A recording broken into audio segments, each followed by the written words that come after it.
Manca poco più di un mese e mezzo alla Dunata del Piave, ma gli alpini trevigiani nel primo giorno di primavera si fermano per onorare un impegno che li coinvolge ormai da 40 anni. La Festa degli Alberi, manifestazione itinerante che ogni anno vede spalancarsi i cancelli di una scuola primaria cittadina ad alpini, amministrazione comunale e genitori, per un incontro all'insegna dell'amore, della cura per la natura e della salvaguardia del verde.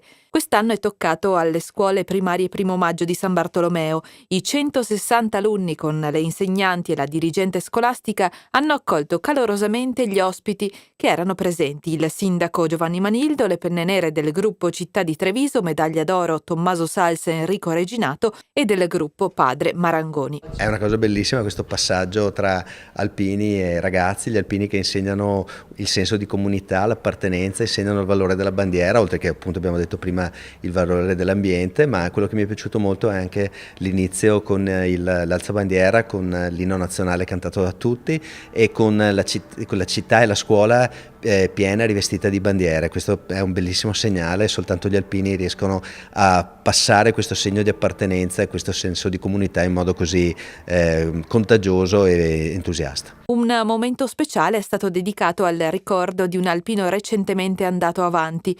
Quest'anno, alla presenza della vedova signora Nadia, è stata scoperta una targa in ricordo di Bruno Molin Pradel, compianto capogruppo del gruppo Treviso Città, che dopo una lunga malattia è mancato l'anno scorso. Questa festa è importantissima, è giunta alla 40ª edizione e quindi significa che è importante, è una festa che non è ancora morta, significa che è importantissima.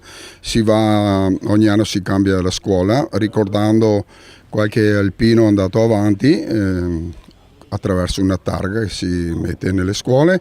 Poi ci sarà la messa a dimora di una pianta che i ragazzini avranno anche il compito di accudire e di annaffiare durante tutto l'anno. Dopo una parte ufficiale, tutti i partecipanti si sono trasferiti nell'adiacente palestra, dove gli alunni hanno intrattenuto il pubblico con una selezione di canti dal rap alla più classica tradizione popolare veneta.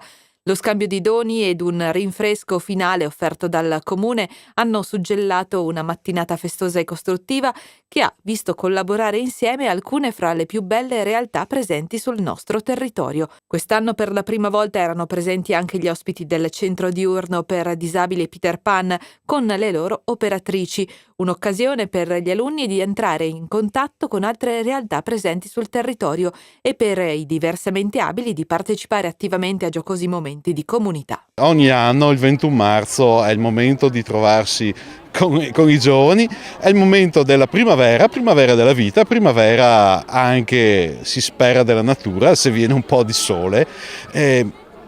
Quest'anno tocca il 1° maggio, è stato bello perché per la prima volta abbiamo avuto come ospiti anche i ragazzi del centro Peter Pan, del centro diurno. È un modo perché ci si accorga che non siamo tutti quanti uguali. Ci sono anche delle realtà che vogliono uscire, che vogliono stare assieme agli altri.